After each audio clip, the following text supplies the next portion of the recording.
Right. So you want to talk about Miguel de Cervantes, the Don Quixote guy. I think that's one book or character that everybody has at least heard of, right? For sure. For sure.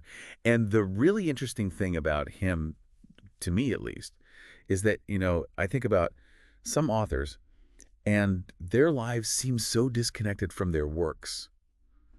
And I'm not saying that they're boring lives. Right, But right. then you have Cervantes, where if you just look at even a brief kind of overview of his life, it's like, hold on, this could be one of his adventure stories. Like, for example, he was captured by Barbary pirates and sold into slavery in Algiers. Yeah, I mean, I think, like you said, a lot of people know him from Don Quixote, but, this is a huge part of his life. We're talking 5 years 5 years. that he was a captive in North Africa. And, we have his biography, but there's also these hints within Don Quixote itself. You have to kind of dig for him a little bit. But he definitely was not content to just sort of wait out his captivity. I mean, according to the sources, he organized like multiple escape attempts. Wow. And every time this guy Arnaud Mami, who was his captor, he's sort of a recurring villain in Cervantes' own life. Yeah, I mean, you talk about high stakes, Yeah. right? Like, this isn't just a story. Like, this was his life and death. Yeah, oh, absolutely, yeah. At one point, I mean, he was nearly executed, Oh, wow. almost strangled with a bowstring, Oh, man. according to the story. But, and this is the kicker, it wasn't mercy or anything like that that saved him. It was actually his captor's greed. They thought that, because his family, they thought they had some status and there'd be a bigger payoff down the line. So he survived, not because of, compassion, but because they saw him as a commodity. Yeah, it's almost like you can't make it up. Right. The guy who ended up writing these adventure stories. Yeah. Like, he lived it. He really did, yeah. And his adventures don't stop there, right? Yeah. Until he gets back to Spain. Yeah. It's not just smooth sailing. He's back. Life's good now. No, not at all. Yeah. No, when he came back to Spain, I mean, he had to kind of make his way. He had been a soldier before his capture, and he kind of went back to that. But he also had all sorts of other jobs. I mean, he worked as a tax collector for a while. Can you imagine Yeah. Cervantes, coming to your door? Right. And even ended up in debtor's prison at one point. So, it really kind of shatters that image, I think, we have of the successful author, sitting in his, comfy study, Right. surrounded by books. This is a guy who lived in the world. I mean, yeah, it makes you wonder how much of those experiences kind of filtered their way into his writing, because, like you said, I mean, Don Quixote, it's this fantastical story, but there's like this realism to it too.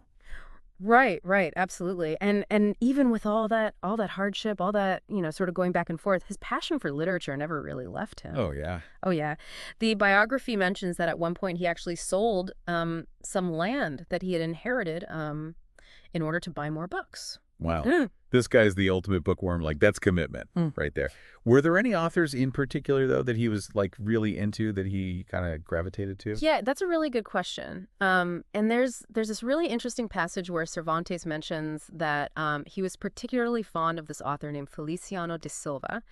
And Silva had this very unique writing style, very intricate prose, lots of flowery language, really over the top. I'm already getting a sense of where this is going. And it makes you wonder, because Don Quixote himself, he has this very sort of distinctive way of speaking. Yeah. And it's almost as if Cervantes is either drawing inspiration from Silva or maybe even, gently poking fun at his style a little bit. I love that. It's like this hidden dialogue, Right. like between these two authors, separated by time, right? Exactly. But it makes me wonder even more so than, okay, so you've got this crazy life, you've got all these different things. What made him decide to sit down and write Don Quixote? What was the impetus? What was he trying to say? So we've got this guy, Cervantes, who's lived a pretty crazy life, and then he writes this book, Don Quixote.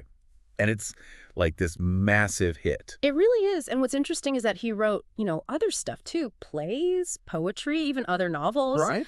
But Don Quixote, I mean, that's the one that really stuck. For sure. Yeah. But why? What is it about this, like, I don't know, kind of out there story that still resonates with people, like, hundreds of years later? Well, I mean, on the one hand, you've got this guy, Alonso Quijano, right?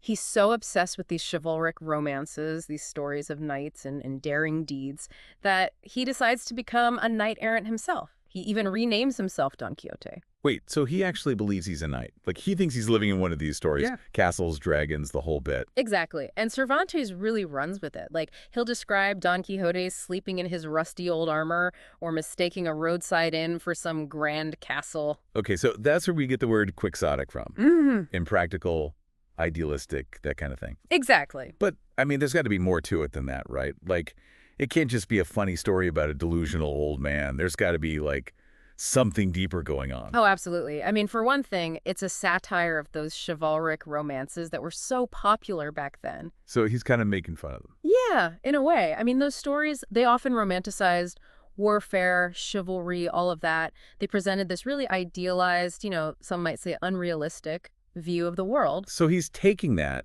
and, like, holding it up against reality, showing how absurd it is. Exactly. But it's also more than just a parody. It's a really human story about, like, the struggle between idealism and disillusionment. Mm. Don Quixote, as misguided as he is, he really believes he's doing good righting wrongs. It's like, you can laugh at his, like, crazy schemes, but you also kind of admire his optimism. Exactly. And you can't forget about Sancho Panza. Oh, yeah. Don Quixote's sidekick. Right. He's this, like, perfect counterpoint to Don Quixote. So, like, the voice of reason, always trying to bring it back down to earth. Yeah, in a way. I mean, Sancho's a peasant, right? He's way more practical than Don Quixote. Yeah. Like, there's this great line where he says, "I am a man of peace and a lover of quietness and should be very sorry to find myself forced to put on my armor again." But the thing is, even Sancho, he starts to get swept up in Don Quixote's craziness. It's like that saying, if you hang around with someone long enough. Exactly. But their relationship, it's interesting, right? Because it's funny, but it also, like, makes you think about your own life. Like, do you ever get so caught up in an idea that you don't see what's right in front of you? For sure. And, there's still debate about which of Don Quixote's adventures is the most important. Like, which one really gets to the heart of who he is. Oh, that's a tough one. Yeah. The windmill scene is classic. Right, but he goes on all these other adventures, too. It's almost like it says more about the reader, which one they connect with the most. Interesting. So it's not just about what's on the page, it's about what the reader brings to it. Exactly. Their own experiences, their own values.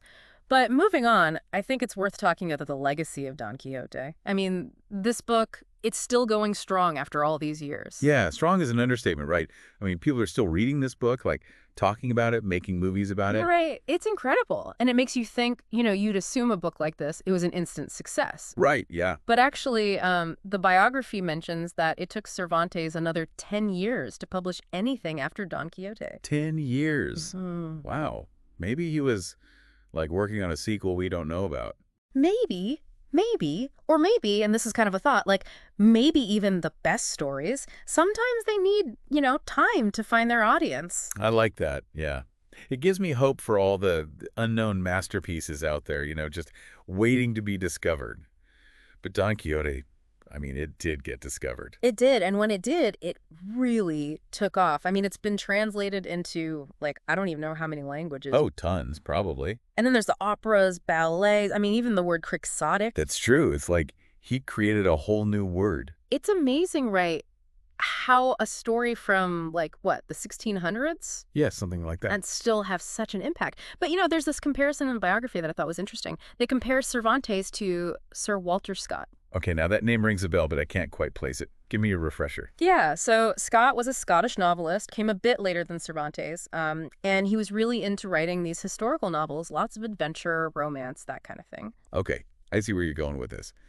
So both of them, like, really good storytellers, big imaginations, but I don't know, comparing them directly seems like kind of a stretch. I mean, different times, different places. Yeah, it's true. It makes you wonder, though, like, what is it about certain themes that really stick with us? For sure. And even if, you don't love every book that's ever been written, it's still cool to think about, like, all these writers, all these stories, they're all kind of connected in a way. Absolutely. Passing the torch generation to generation. And I think that's a good place to leave it, don't you think? Cervantes, Don Quixote, it's all about the power of stories, really. Definitely.